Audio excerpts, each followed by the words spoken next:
challenging and uncomfortable. What do we look to for comfort and strength? To tell you the truth, I am not an incredibly brave person. In fact, I took a positive attributes test in a psychology class last year, and in a ranking out of 25 possible characteristics, right at the bottom was bravery. Though laughable, it wasn't a shock. I'd like to think I know myself fairly well, and even I can admit that courage is not my strong suit. I would much rather stay in my comfort zone, and I have no problem admitting that jumping out of a plane will never be on my bucket list. But there's more than one way to be brave. A little over 4 years ago, during the fall semester of my freshman year at Pepperdine University in Southern California, my community was heavily impacted by tragedy. On Wednesday, November 7th, a loss happened involving a freshman student. The next day, on Thursday, after we were all officially notified of the loss, grieving together and sad, challenges kept coming towards us. There were wildfires near the area starting to gather strength. Friends who lived in off-campus apartments were being told to evacuate and seek shelter.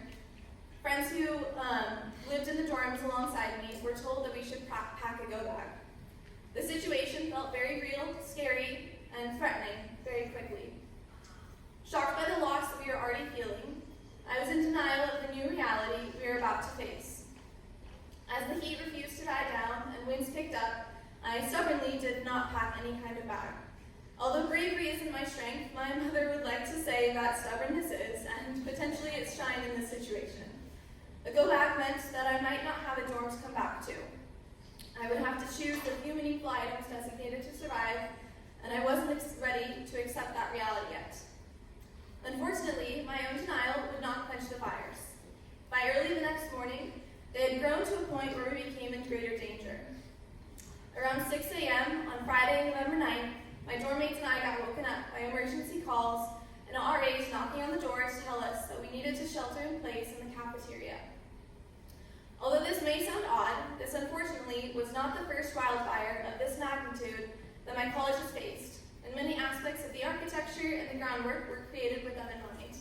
The university was in talks with the LA County Fire Department and even housed local city residents seeking shelter too.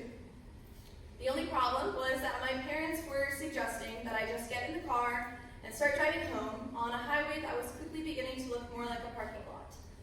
It was the first time in my life that the phrase frozen in fear became real to me. I didn't know what to do. As an 18-year-old in my first year of college, entering adulthood, living on my own, away from family, suddenly the choice was on my shoulders, and I hated it. I decided that at least for now, I would shelter with my peers. Although scared beyond measure, we all walked outside the dorm to head to the cafeteria together. We turned around and instantly saw a looming cloud of smoke rising over the mountain. The smell of ash was thick in the air. Our community, already facing loss, was now experiencing a new sense of tragedy and anxiety less than 24 hours later. Soon enough, all the roads in and out of the area were closed due to the fires. Students and city residents looked around the cafeteria and the library for a place to sleep, the only places designated as safe from smoke and far enough away from the burning mountainside. As I looked around, I had forgotten a blanket in my bag, and I had to use a plastic, aluminum-covered emergency blanket to sleep with. I wandered over to the window, and in the darkness of the night, I could see the bright red fire, clear as day, descending the hillside, seemingly coming right to where we were sheltering. In the terror of this situation, this challenging, uncomfortable, and far from normal moment, there was a sort of hope that came. Hope doesn't mean that the fear went away. I don't think anything could have fully taken the fear away. None of us knew what morning would look like. Hope came in the reminders that we were not struggling alone. Wandering around, you could see students and faculty holding on to a sense of peace and community over the fear and the pain. People were laughing together and crying together, but they were together. They were facing uncomfortable situations by holding on to a faithful sense of hope, peace, and love. What happens in the gospel passage we heard today is not normal. First of all, Jesus is talking with a Samaritan woman, and in this culture, Jews and Samaritans would not have been seen interacting, much less a man talking with a woman alone. Jesus asked for water from the well without even having a bucket.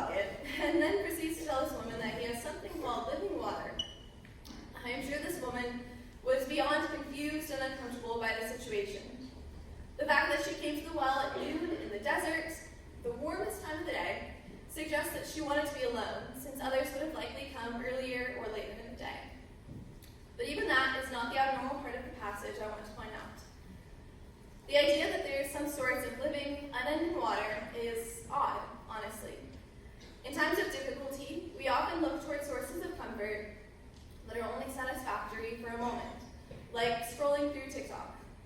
Or maybe, like the woman in the passage, we simply attempt to brave the challenges and difficulty of life alone. But Jesus teaches us that there are other means of having our needs met that allow us to thrive and stay resilient in the face of tragedy, hardship, and environments and situations that are not and should not be normal. Why do we need and want this living water? Because the tragedies of the world are plentiful. If we must continue to face a society filled with injustice, experience heartache, pain, anxiety, and all other kinds of challenges ourselves, we need a source of peace and justice that is ever more plentiful and good. Living water, of course, comes from Christ, but Christ's presence and the living water he provides is all around us. Christ was there during the fires when a student began playing piano in the cafeteria to bring some laughter and song in the atmosphere. He was there when others sat down with the group to read aloud Harry Potter, when others gathered to pray. He was there when I couldn't sleep because I was so afraid, and an RA from my dorm sat with me in silence, without me to discuss the suffering we were going through together, or the comfort in the simple, heartfelt, genuine presence of another that it gave us both. He was there the following morning when we walked back to our dorms next to burnt hills and saw ashes that had come into the bathroom through windows that someone had forgotten to shut. He was there when I asked that same RA to drive home with me because she lived in Northern California too, and both of us didn't need to share aloud that we didn't want to be alone quite yet. And even still, Christ was there the week after the fires, when I talked to someone about these tragic and terrifying 48 hours outside of my family and classmates for the first time in Middy's campus ministry office with two teachers, Mr. Westmiller and Mrs. Portillo, who helped me feel safe again. Every year, on November 7th, 8th, and 9th, Christ is with me as fear and anxiety overwhelm me on the anniversary of these events, but hope continues on. As a student, Biddy taught me that one way to be courageous is to be vulnerable. It's vulnerable to tell your story, but it's also vulnerable to listen and suffer alongside another who is facing a different challenge. I pray none of you would face a situation similar to the story I just told, but suffering alongside another, standing in solidarity with them, doesn't mean that you have to have the same experience they do. The fires impacted me differently than others who were there. Similarly, the events of the pandemic have likely impacted us all differently. What takes vulnerability is stepping into the unknown of another situation and perspective to be present to their reality. Togetherness leads to hope, and it's vulnerable to lean into what is hopeful. 1 year after the fires and the events of November, my freshman year, my college released a special edition magazine highlighting the stories of individuals, ways the city and campus had rebuilt, and words of encouragement. One page simply had quotes of students responding to the question, what gave you hope? Some mentioned a friend they saw while sheltering, or a music lyric, a line from scripture, or a sense of shared suffering and community that they felt. Well, remember that RA that I mentioned? Without my knowledge, she wrote this. In regards to the events of November, I carpooled home with one of my residents, and I remember just being in awe of her maturity and serenity throughout it all. Seeing an 18-year-old who I was supposed to be mentoring and taking care of, composed and at peace, truly inspired me and gave me hope in a time of a lot of struggle. Although I still agree with the fact that bravery is not my strength, knowing that I gave someone else a sense of hope is the greatest attribute that I could possibly think of for myself. My question to you is, what gives you hope? To the seniors awaiting college decisions, to anyone searching for a sense of community at Liddy, to those struggling with loss or negative situations at home, to those fearing about their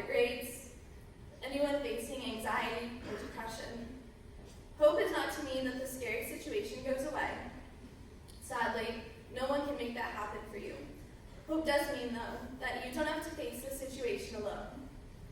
This Lenten season, I invite you all to consider why we fast, pray, and give.